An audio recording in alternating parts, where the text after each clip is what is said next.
Good afternoon, all dear students. Today I am going to teach you land biomes. Last time we had learned what is the structure of an ecosystem. Now today I am going to teach you what is land biomes. So students, land biomes क्या होते हैं? The biomes which exist only on land are called land biomes. जो land पे exist होते हैं उनको हम only land पे, जो ज़मीन पे होते हैं उनको लैंड बायोम्स बोलेंगे. Due to unequal distribution of abiotic factors different types of ecosystems exist. For example grassland, evergreen forest, desert, iceland ecosystem, ecosystem in taiga, tropical rain forest etcetera.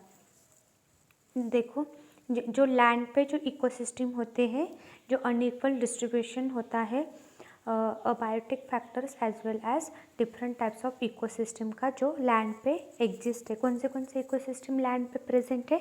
तो grassland है, एवरग्रीन फॉरेस्ट है, desert island ecosystem है, ecosystem in तैंगा है, tropical rain forest. ये सब किस में आ जाएंगे? लैंड बायोम्स में आ जाएंगे. अभी देखो ग्रासलैंड इकोसिस्टम क्या होता है.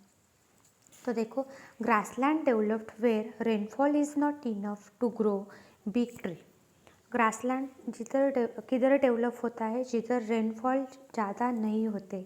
Is not enough to grow big tree, जिधर बिग ट्री नहीं है उसमें छोटे छोटे पौधे होते हैं. Vast growth of grass is found in this ecosystem. Longer summer and limited rain developed dropped plant in this area.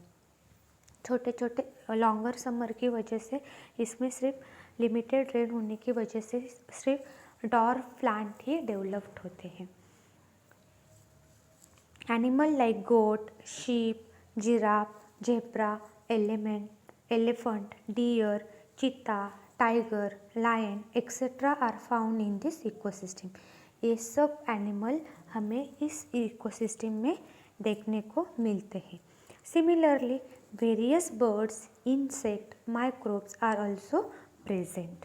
तो बहुत सारे ऐसे बर्ड्स होते हैं, इंसेक्ट होते हैं, माइक्रोब्स होते हैं एंड बहुत सारे ऐसे माइक्रोब उसमें प्रेजेंट रहेंगे. तो देखो बच्चों, there are 3 question. Collect the information and send on tomorrow in the morning. This is our today's homework. Question number 1 is, what are the possible threats to grassland? Second है, why this Asian cheetah become extinct in last century? Third, observe Asian cheetahs on internet and describe it. ये तीनों question की information आपको collect करनी है और कल के होमवर्क को आपको क्या करनी है? सेंड करनी है. तो देखो नीचे एक चार्ट दिया है. Complete the following chart in context to the grassland. तो आपको ये क्या करना है? ये चार्ट भी क्या करना है? कंप्लीट करना है. प्रोड्यूसर, प्राइमरी कंज्यूमर दिया है, सेकेंडरी कंज्यूमर दिया है, टर्शियरी कंज्यूमर एंड डिकम्पोजर भी दिया है. तो आपको ये चार्ट क्या करना है? कंप्लीट करना है. Do you know student, about 115 years ago, Dudhwa forest was the habitat for single horns rhino. Single horn Reno के लिए ये दुधवा फॉरेस्ट जो था वो 150 ईयर अगो बहुत फेमस ऐसा क्या था? फॉरेस्ट था. But in 20th century this animal become extinct due to unrelenting hunting. तो वो देखो, जो मतलब बहुत सारे ऐसे लोग होते हैं जो रूल के ख़िलाफ़ बिहेव करते हैं. तो हंटिंग करना ये रूल के ख़िलाफ़ है. ठीक है, हम किसी एनिमल्स की जान नहीं ले सकते हैं, लेकिन क्या होता है, ये लोग हंटिंग करते हैं. हंटिंग करने की वजह से ये जो एनिमल्स है वो एक्सटिंक्ट हो रहे हैं.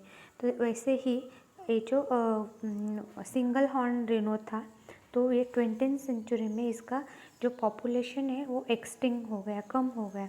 On 1 April 1984 this rhino was restored there. They were bred in capacity and then released in their habitat.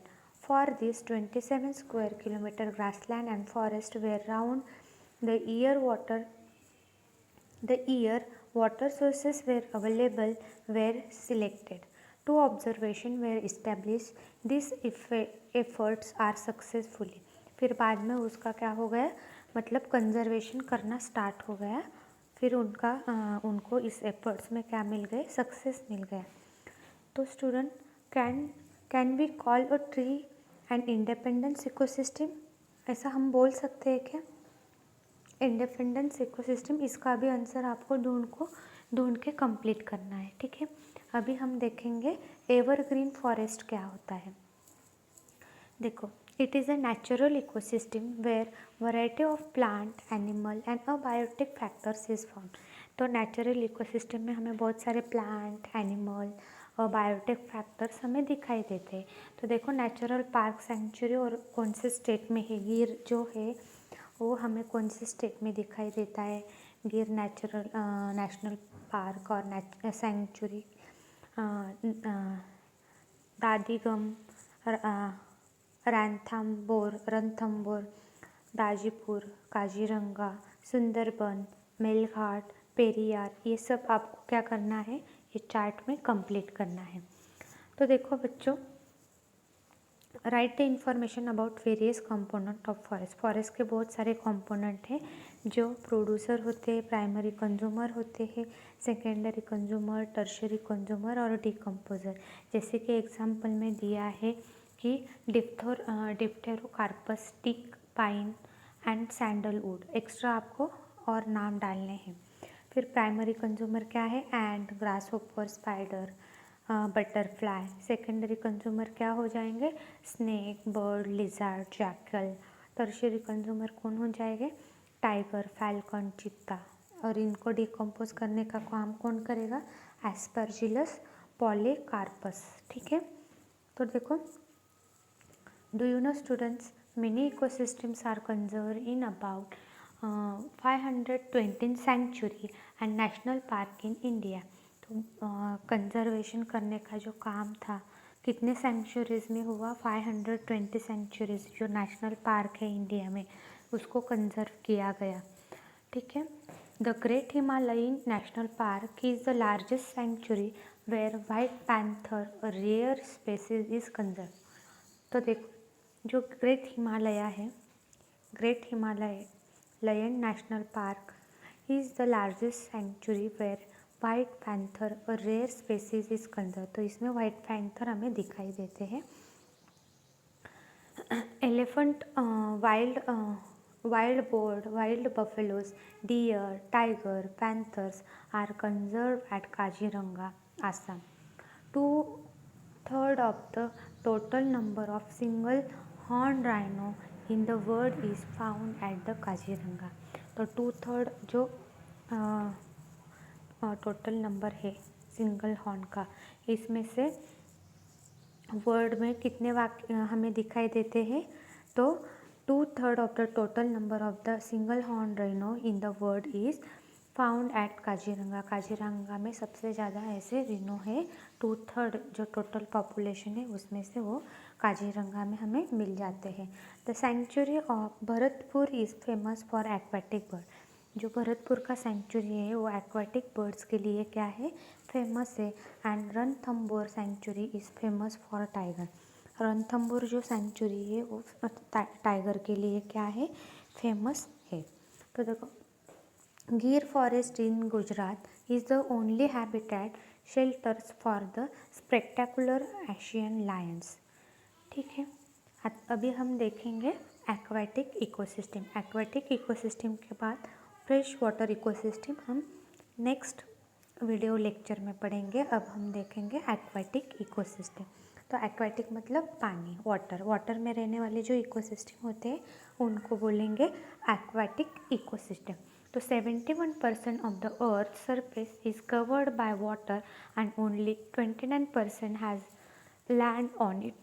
29% जो होता है वो लैंड का होता है, land on it. Therefore, study of aquatic biomes become very important. इसलिए बायोम्स का study करना बहुत ही इम्पॉर्टेंट है. According to area, aquatic biomes are widespread. Types of aquatic ecosystem are freshwater ecosystem, marine ecosystem and creek ecosystem. तो aquatic system के types होते हैं, वो होता है पहला वाला फ्रेश वाटर, जो फ्रेश वाटर में रहने वाले इकोसिस्टम उसको फ्रेश वाटर इकोसिस्टम बोलेंगे।